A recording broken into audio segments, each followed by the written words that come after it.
네, 건강한 몸, 건강한 마음. 오늘 유창길 원장님 모셨습니다. 그럼 바로 만나 뵙겠습니다. 원장님 안녕하세요. 예, 안녕하십니까. 네, 반갑습니다. 네.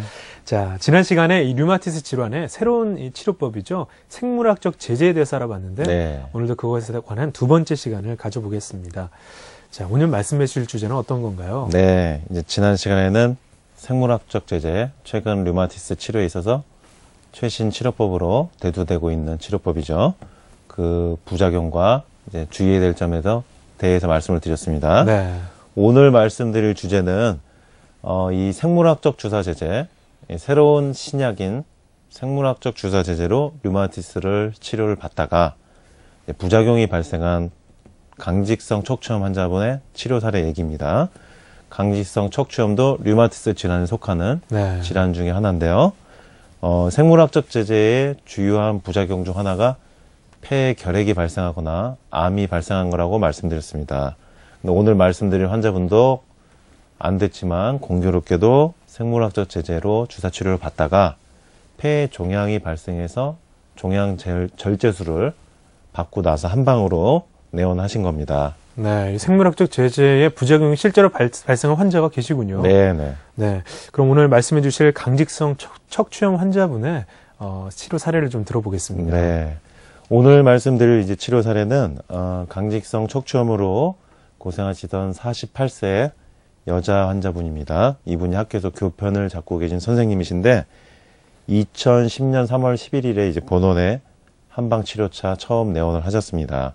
내원 당시 상황을 보면은 2009년 3월 달에 이제 증상이 처음 시작된 거예요. 오른쪽 무릎 통증으로 이렇게 강직성 척추염 초기에 무릎이나 허리 또는 발 뒤꿈치나 발등 이렇게 하체 쪽으로 통증이 시작되는 경우가 좀 많습니다. 요분 같은 경우도 무릎으로 통증이 시작이 된 겁니다. 네. 근데 무릎 통증이 잘 낫질 않아서 무릎의 연골 절제 수술을 바로 받은 거예요. 근데 연골 절제 수술을 받아도 염증이 발생되는 근본 원인이 제거된 게 아니고 염증이 있는 연골만 절제한 거기 때문에 근본적인 치료가 된 게 아니었죠. 그래서 무릎 수술을 받은 이후에도 염증 수치가 계속 높게 나오고 엉덩이 부위에 새롭게 통증이 생긴 겁니다. 무릎을 수술하니까 엉덩이가 아파진 거예요. 네. 그러니까 이제 뭔가 근본적인 문제가 있다는 거죠.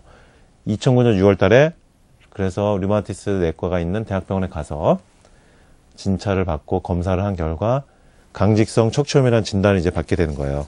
요게 이제 그분이 대학병원에서 의무기록 강직성 척추염으로 진단받은 의무기록입니다. 네. 이렇게 보면 통증 부위랑 이렇게 진단이 된 의무기록을 볼 수가 있습니다. 통증 강도가 상당히 센 걸 볼 수가 있는데 이렇게 강직성 척추염으로 진단을 받으신 이후에 항류마티스제로 먹는 약약으로 복용을 쭉 하다가 생물학적 주사 제재, 이제 새로 나온 치료 기법을 권유를 받고 네. 2009년 10월부터 2주에 한 번 맞는 생물학적 주사 제재가 있습니다. 2주에 한 번 맞는 주사 제재로 치료를 시작한 건데 문제는 이분이 혈액 검사상 수치도 좋아지고 염증도 좋아졌는데 폐 쪽에 기침도 나오고 통증도 생기는 거예요. 염증을 줄어들게 하고 관절 통증이 줄어들었는데 다른 부위에 이제 또 뭔가 증상이 나와서 폐 검사를 해보게 되는데 2010년 1월 7일 날 폐 CT 촬영을 하게 됩니다. 컴퓨터 단층 촬영을 하는데 이게 2010년 1월 7일 날 찍은 CT 검사기로 판독지예요. 그 대학병원에서 한 겁니다. 가로 2.7cm, 세로 2.3cm 종양이 발생을 한 거예요. 네. 그러니까 류마티스를 치료하기 위해서 생물학적 주사 제재를 사용해서 염증이 줄어들고 통증은 줄어들었는데 다른 데는 종양이 생긴 겁니다. 전혀 없던 게 생긴 거죠. 그렇죠. 없던 부위에 생긴 거예요. 네. 그러니까 참 곤란한 상황인데 이렇게 이 환자분은 이제 어떻게 해야 될까요? 더 이상 생물학적 주사 제재로 치료를 할 수가 없죠. 암이 발생되는데 더 이상 맞을 수가 없는 거예요. 그래서 폐 종양 절제 수술을 하고 큰 수술이죠. 수술하고 이제 다시 약을 먹는 건데 구강 복용하는 약으로 다시 관절 통증 생기고 암 발생 수술 후유증으로 전신 순환이 안 되다 보니까 몸이 붓는 거예요. 얼굴부터 손발 몸통이 다 붓고 체중이 55kg였는데 62kg로 급격하게 갑자기 쪄버린 거예요. 순환이 안 되니까. 그리고 주사 맞을 때는 괜찮았는데 주사를 이제 안 맞고 이렇게 지내다 보니까 다시 아파지기 시작하는 건데 이런 상황에서 3월 11일 날 2010년 이제 한방으로 방법을 찾고자 이제 내원을 하신 겁니다. 네. 근데 이제 제가 처음에 진찰을 해보니까 폐 종양 절제 수술을 했다 보니까 몸이 전신 쇠약 증상이 심해요. 그리고 이쪽 옆구리 쪽에 폐 절제한 부위에 수술 자국에 물론 꿰맨 자국이 잘 아물고는 있습니다만은 욱신욱신 아픈 거예요. 수술 부위가 아직 회복이 덜 되는 겁니다. 몸이 극도로 허약하신 40, 50대 이상 분들 중에서 이렇게 수술하신 다음에 수술 부위가 욱신욱신 아픈 경우가 있어요. 네. 이거는 수술 후 마무리가 안 된 겁니다. 그래서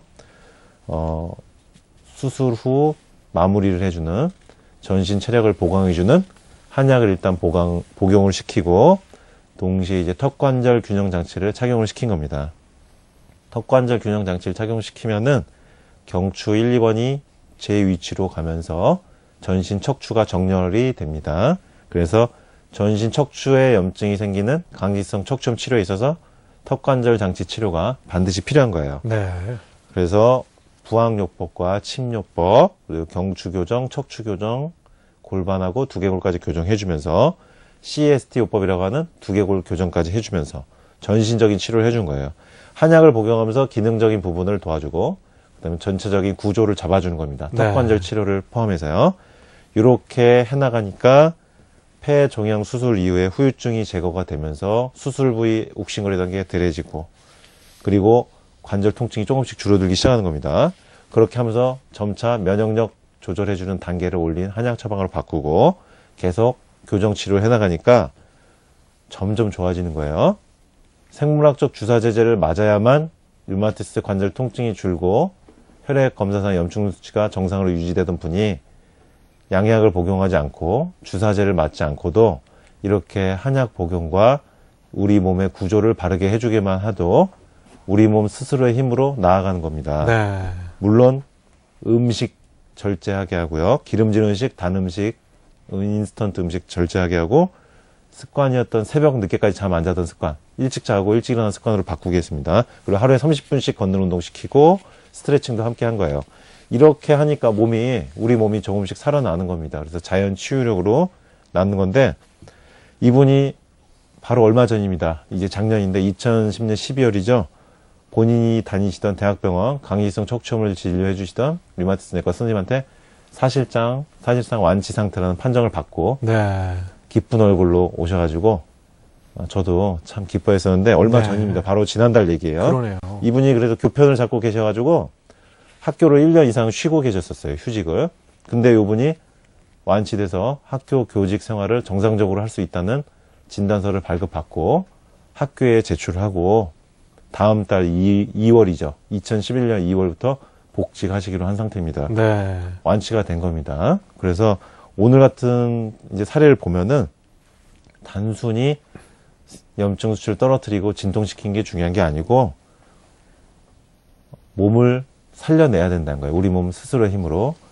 염증만을 잡기 위해서, 통증만을 잡기 위해서 치료가 들어가다 보니까 암이 발생한다든지 다른 부작용이 발생하는 부작용이 생기는 겁니다. 네. 그래서 이런 경우는 생물학적 제제 사용에 있어서 상당히 신중해야 된다는 걸 보여주는 건데 생물학적 제제를 이용한 치료를 무조건적으로 하기보다는 일단은 다른 치료법이 있는지 가능성이 있는지 일단 찾아본 다음에 가장 마지막에 최후의 수단으로 선택을 하는 게 일단 안전하다고 볼 수 있겠습니다. 네. 오늘은 생물학적 제제로 치료하다가 부작용이 발생된 사례를 한방 치료를 통해서 완치된 사례를 말씀드렸고 강기성 척추염으로 앓고 계신 분들, 생물학적 제제로 주사 치료를 받고 계신 분들, 그리고 류마티스 질환을 앓고 계신 분들에게 도움이 되는 내용이셨기를 바라겠습니다. 네.